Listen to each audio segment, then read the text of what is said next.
बावजूद भी हम लोगों ने एक संकल्प ले लिया है, जब तक हमारा समाज आने वाला समय में सर उठा के जिएगा नहीं, तब तक हम लोग चैन से जीने वाला नहीं है, चैन से बैठने वाला नहीं है साथियों। इसलिए ये आरक्षण संकल्प यात्रा का मुख्य उद्देश्य है, एक संदेश लेके आपके बीच में आए हैं।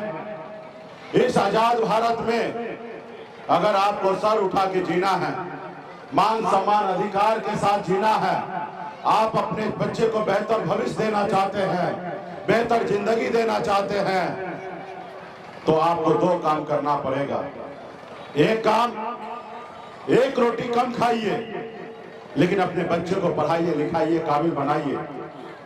जब तक समाज पढ़ेगा लिखेगा नहीं, शिक्षित नहीं होगा, तब तक समाज में उन्नति नहीं आएगा और समाज आगे नहीं बढ़ेगा। इसलिए बच्चे को पढ़ाइए लिखाइए, काबिल बनाइए। वो पढ़ लिख लेगा तो समझदार होगा, इस आजाद भारत में सर उठा के जिएगा। लोग उसको गुलाम बनाना चाहेगा, लेकिन वो गुलाम नहीं बनेगा। अच्छा क्या है बुरा क्या है उसको समझ में आ जाएगा। इसके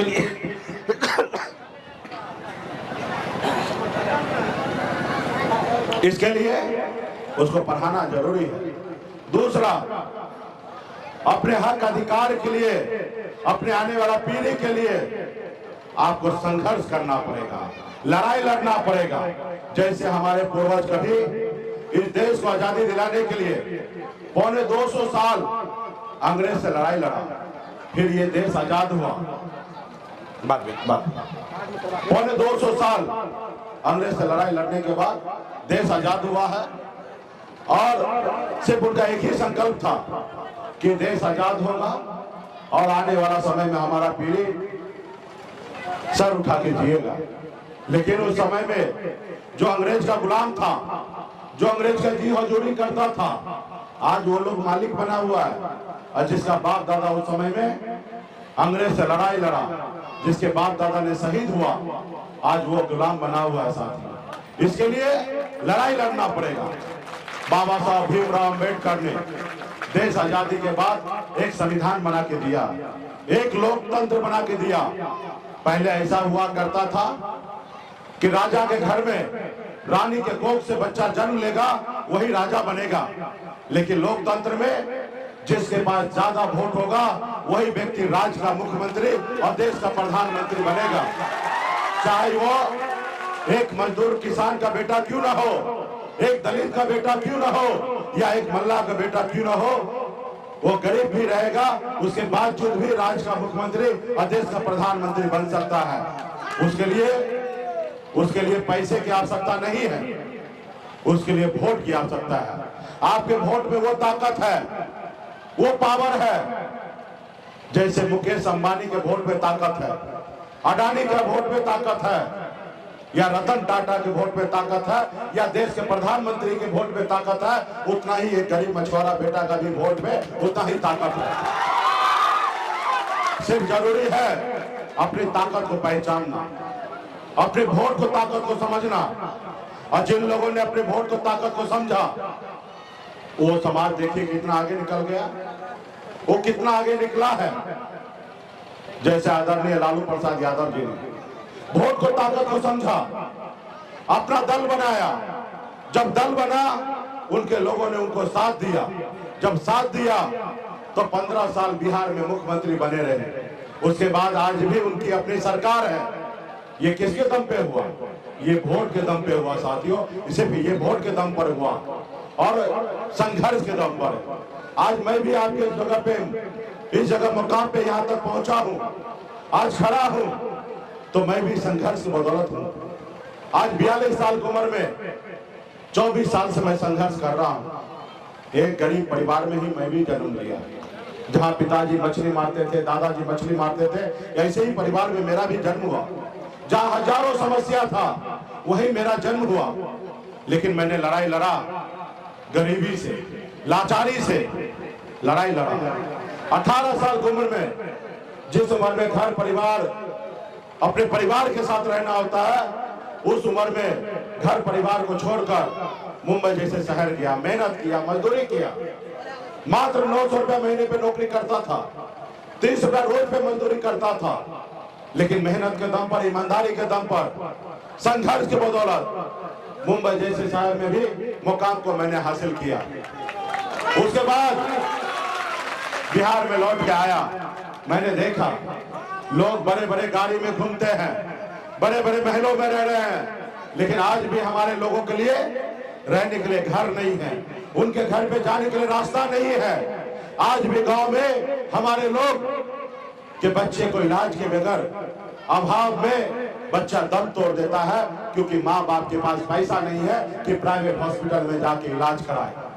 और उसके बाद मैंने निर्णय लिया कि मैं बॉम्बे के ऐशो आराम की जिंदगी को छोड़कर, बेहतर जिंदगी को छोड़कर बिहार में लौटकर 9 सालों से लगातार आपके हक अधिकार के लिए लड़ाई लड़ रहे थे। कल तक ये निषाद समाज को कौन जानता था, कौन पहचानता था? लोग अपने नाम भी नहीं लिया करते थे, आज लोग गर्व से कहते हैं कि हम सन ऑफ मल्लाह हैं। ये हमने संघर्ष की बदौलत हमने परिवर्तन लाया। आपने देखा कि जब 2020 में जब हमने चुनाव लड़ा, अपने दम पर 4 विधायक बनाए, अपने दम पर मैं मंत्री बना और सरकार का चाबी मेरे जेब में था। हम जिसको चाहते उसको मुख्यमंत्री बना सकते थे, लेकिन हमने ईमानदारी के साथ नीतीश कुमार जी को बिहार का मुख्यमंत्री बना, एक निषाद मल्लाह का बेटा ने बनाया। साथियों, ये हमारी पहचान है। और ये सब कैसे हुआ? ये वोट के दम पे हुआ। आप जब एकजुट हुए, आपने हमें अपना भाई, अपना बेटा आपने माना। जब से मेरे बख्तियारपुर में हम जब चुनाव लड़ रहे थे अकेले, तो आप लोगों ने मजबूती से खड़ा हुए और एक एक निषाद का बेटा ने अपने पार्टी को वोट गिराने का काम किया। वहीं पे हर एक पॉलिटिकल पार्टी, हर एक नेता डरने लगा, परेशान हुआ और आपके साथ हाथ मिलाने लगा है। आज फिर हमने सर पे कफन बांध करके हम निकल चुके हैं। आरक्षण नहीं तो गठबंधन नहीं, और गठबंधन नहीं तो वोट नहीं, और वोट नहीं तो दिल्ली की सरकार नहीं। साथियों, आज बंगाल में आरक्षण है, दिल्ली में आरक्षण है। आज निषाद समाज को आरक्षण 30-40 साल पहले मिल गया होता तो क्या लाभ होता, आपको अंदाजा है? आज यूपी, बिहार, झारखंड में चले जाइए, एक निषाद का बेटा कलेक्टर नहीं है। इसका दोषी कौन? इसका दोषी वो जो सरकार में था या जो सरकार में आज है। और एक दोषी आप भी हैं और हम भी हैं कि अपने हक अधिकार के लिए मजबूती से लड़ाई नहीं लड़े। अगर लड़ाई लड़ते, काश अगर 30-40 साल पहले हमारे समाज में भी लालू प्रसाद यादव जी जैसा, मुलायम सिंह यादव जी जैसे, पासवान जी जैसे, या बहन मायावती जी जैसे एक निषाद का बेटा खड़ा होता और लड़ाई लड़ता, तो निषाद का आरक्षण मिल गया होता। और जब मिल जाता तो आज निषाद का बेटा कलेक्टर होता, एसपी होता, एसडीओ होता, बीडीओ होता, डीएसपी होता, डॉक्टर होता, इंजीनियर होता, लेकिन आज नहीं है। इसलिए साथियों, आज अगर हम लड़ाई लड़ेंगे तो कल आरक्षण मिलेगा। और जब हमारा समाज शिक्षित ही नहीं होगा तो आरक्षण का लाभ कैसे लेंगे?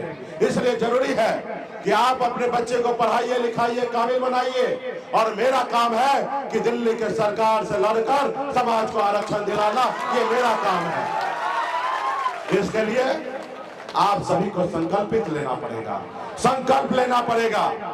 जैसे कभी लालू प्रसाद जी के साथ उनके लोगों ने खड़ा हुआ और संकल्प लिया और लालू प्रसाद जी को मुख्यमंत्री बना दिया, वो अपने हर समस्या को दूर कर लिया। उसी तरीके से आपको संकल्प लेना पड़ेगा कि जब तक हम अपने बच्चे को आगे बढ़ाएंगे नहीं, तब तक हम चैन से नहीं बैठेंगे। आपको संकल्प लेना पड़ेगा कि हम एक रोटी कम खाएंगे, लेकिन अपने बच्चे को पढ़ाएंगे, लिखाएंगे। आपको संकल्प लेना पड़ेगा, जब चुनाव का समय आएगा हम दुनियादारी को छोड़कर अपने समाज के साथ, अपने दल के साथ और अपने नेता के साथ खड़ा होंगे हर हालत में। आपको संकल्प लेना पड़ेगा कि हम अपने बच्चे का भविष्य मात्र 200 रुपया में नहीं बेचेंगे। आज दिल्ली में जो लोग बैठे हैं वो घमंड में जीते हैं।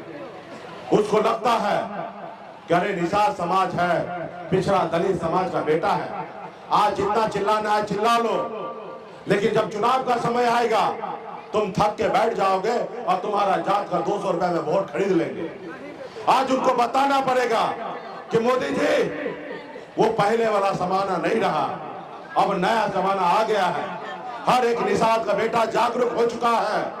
अब निषाद का बेटा के पास टच स्क्रीन वाला मोबाइल आ गया है। वो देख रहा है कि देश दुनिया कितना आगे निकल रहा है। हम अपने बच्चे का भविष्य 200 रुपया में नहीं बेचेंगे, ये हर एक निषाद का बेटा अभी तैयार हो चुका है। ऐसे तो हमने कई बार उनको हमने अपनी ताकत का एहसास कराया है, लेकिन वो घमंड में है। वो ऐसे लगता है कि हम समाज को गुमराह कर देंगे। तो इसलिए साथियों उनको बताना पड़ेगा, और इसलिए इस बार हम मोदी जी के लिए एक दवा बनाए हैं। जो लोग हमारा अधिकार लेके रखा है, जो हमारा अधिकार नहीं दे रहे हैं, इसके लिए हम भी एक दवा बनाए हैं। जैसे कोरोना काल में लोगों को सुरक्षित करने के लिए एक वैक्सीन का निजात किया गया था, एक वैक्सीन बनाया था कोरोना काल में। उस वैक्सीन से लोगों का जिंदगी बच रहा था, वैसे ही वैक्सीन हमने बनाया है। और वो वैक्सीन जितना लगाइएगा उतना दिल्ली का सरकार हिलेगा और वो डरेगा। और जब हिलेगा और डरेगा तब आपका आरक्षण का काम करेगा। आज मोदी जी को फिर से प्रधानमंत्री बनना है, विपक्ष को नेता को फिर से प्रधानमंत्री बनना है। एक तरफ राहुल गांधी जी है, एक तरफ नीतीश कुमार जी है, एक तरफ लालू जी है, एक तरफ मोदी जी है। सबको निषाद समाज का वोट चाहिए, लेकिन हमको प्रधानमंत्री नहीं बनना, हमको सिर्फ आरक्षण चाहिए। जो हमारी सुनेगा हम उनकी सुनेंगे, जो हमारी नहीं सुनेगा हम उनकी नहीं सुनेंगे। जो हमारे बच्चे का भविष्य का फिक्र करेगा हम उसका फिक्र करेंगे, जो हमारे बच्चे का फिक्र नहीं करेगा हम उसका फिक्र नहीं करेंगे साथियों। इसलिए वो वैक्सीन निकाला है। वो वैक्सीन का नाम क्या है मालूम है आपको? वो वैक्सीन का नाम है गंगा जल। सब पवित्र कर दो, सब शुद्ध कर दो, और एक नई लड़ाई के साथ आने वाला समय में जाएंगे। और जब गंगा जल लेकर संकल्प लीजिएगा तब देश के प्रधानमंत्री देखेंगे कि समाज अभी टिकेगा नहीं, ये समाज टूटेगा नहीं, ये समाज गुमराह नहीं होगा। और वो जब मान लेंगे आपका लोहा, उस रोज आपका समाज को आरक्षण लागू कर देंगे, और फिर आपका समाज का बेटा कलेक्टर बनेगा, एसडीओ बनेगा, बड़े से बड़े अधिकारी बनेगा। आज बताइए ना, आज हम कैसी जिंदगी जी रहे हैं। आज ठंडी का समय आता है, 2-3 महीने के बाद ठंडी आएगा। ऐसा ठंडी कि बड़े बड़े लोग वो रजाई से बाहर नहीं निकलेंगे।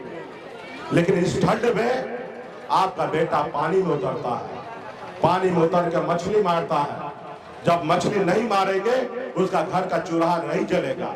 आज वो कितना कष्ट से जिंदगी जी रहे हैं। आज बिहार में बताइए कौन समाज इतने कष्ट से जिंदगी जीते होंगे? आप सबसे कष्ट से जिंदगी जीते हैं। आपका दायित्व क्या है? हमारी दायित्व क्या है? हमारा अधिकार क्या है? अगर हम इस संसार में अपने खुशियां के लिए अगर हम बच्चे को संसार में लाते हैं तो मेरा फर्ज बनता है कि समाज का इस बच्चे का भविष्य बेहतर करे, इस बच्चे का भविष्य उज्जवल करे। आज लोग कहते हैं कि मुकेश सहनी का पार्टी है और मुकेश सहनी खाली एक ही जात का बात करता है। नहीं, हम एक जात की बात नहीं करते हैं। ये निषाद समाज जो है, ये निषाद समाज मुकेश सहनी का ये जात नहीं है, ये परिवार है, और हम परिवार की बात करते हैं। और दुनिया का हो कोई भी किताब में, कोई भी कानून में अपने परिवार के लिए बात करना और उनके लिए सोचना कोई गुनाह नहीं है। हम किसी का अधिकार छीनने की बात नहीं करते हैं, हम किसी को मारने की बात नहीं करते हैं, हम किसी का जमीन को कब्जा करने की बात नहीं करते हैं। हम तो वही करते हैं जो निषाद समाज का हक और अधिकार है कि आप अपने दम पर, वोट के दम पर अपनी सरकार आप बना सकते हैं। साथियों, आज यूपी, बिहार, झारखंड में निषाद के पास इतना शक्ति है, इतना ताकत है, 15% वोट है। जैसे हनुमान जी के पास अपरंपार शक्ति था, लेकिन उनको अंदाजा नहीं था कि 7 समुद्र पार करके रावण को, लंका को जला सकते हैं। जब उनको याद दिलाया गया कि हे प्रभु, आप तो 7 समुद्र पार करके रावण को, लंका जला सकते हैं, जब उनका एहसास हुआ तो उन्होंने 7 समुद्र पार जाकर रावण को लंका जलाने का काम किया। आज वही शक्ति ताकत निषाद के बेटा के पास है। जो दोस्त होगा वो 60 लोकसभा सीट जीतेगा, जो दुश्मन होगा वो 60 लोकसभा सीट जीत हारेगा। और जब 60 लोकसभा सीट हारेगा तो उसके लिए दिल्ली जो है वो लंदन से भी ज्यादा दूर हो जाएगा साथियों, लंदन से भी दूर हो जाएगा। आपने देखा था जब हमने सिमरी बख्तियारपुर हाथ लड़े तो भाजपा कितने बुरी तरीके से हारा। जब हमने गोछा में लड़ाई लड़ा तो आपने देखा कैसे भाजपा 37,000 वोट से हारा। हम जब भी लड़ेंगे, अकेले भी अगर लड़ेंगे तो भाजपा को हारना पड़ेगा और उसको धूल चाटना पड़ेगा साथियों, धूल चाटना पड़ेगा। आज हमारी लड़ाई किसी से नहीं है, आज हमारी लड़ाई दिल्ली के सरकार से है। हमें मोदी जी से लड़ाई नहीं है, हमें दिल्ली के सरकार से है जो दिल्ली में सरकार में है। कल अगर राहुल गांधी जी वहां पहुंचेंगे तो हमें हमारा लड़ाई राहुल गांधी जी से होगा। आज बिहार में नीतीश कुमार जी है सरकार में तो आज हमारी लड़ाई उनसे है। लेकिन उनको मैं धन्यवाद देता हूं कि 2015 में जब लाठी डंडा चला था और आप लोग भी बड़े संख्या में गए थे, उसी समय में मुख्यमंत्री जी ने बिहार में पास कर दिया कि निषाद समाज को आरक्षण दिया जाए। और आज दिल्ली में अटका हुआ ये फाइल है, सिर्फ अभी दिल्ली के सरकार को सोचना है आरक्षण करने के लिए, क्योंकि एक जगह से तो हम लोगों ने पास करा के भेज दिया है, अब दिल्ली का सरकार का काम है साथियों। इसलिए आप सभी को बहुत बहुत धन्यवाद देता हूं कि आप लोग बड़े संख्या में यहाँ हैं। तो क्या आप लोग लड़ाई लड़ने के लिए तैयार हैं ना? तो संकल्प भी लेना पड़ेगा। मोदी जी देखेंगे, क्योंकि मोदी जी तो यहाँ है नहीं, तो हम क्या करेंगे, यहाँ पे वीडियो कैमरा से वीडियो बनाएंगे और ये रात को मोदी जी के पास पहुंच जाएगा और मोदी जी देखेंगे कि एक एक निषाद का बेटा, एक एक निषाद के बहन, माता, गार्जियन, हर एक लोगों ने हाथ में गंगा जल लेकर संकल्प ले लिया है कि आने वाला समय में हम किसी का नहीं सुनेंगे। हम अपने भाई, अपने बेटा सन ऑफ मल्ला का सुनने वाले हैं, अपने दल, अपने पार्टी के साथ रहने वाले हैं। हम किसी का नहीं सुनेंगे। जो हमारे बच्चे का भविष्य आगे बढ़ाएगा हम उनका सुनेंगे, जो हमारा नहीं सुनेगा हम उनका नहीं सुनेंगे साथियों। इसलिए तो क्या आप लोग संकल्प लेने के लिए तैयार हैं? हाँ, तो तैयार हैं तो हम पंडित जी बन के आए हैं और आपके पास गंगा जल का बोतल है, निकालिए, सब लोग निकालिए। सभी लोग माता बहन के पास जो गंगा जल है अभी रखिए, हाथ में रखिए, सब जेब से निकालिए और जेब से निकालिए और इस ढक्कन को खोलिए। जैसे पंडित जी चूरू में देता है ना, तो शुद्ध होइएगा, जब चूरू में लीजिएगा तब ना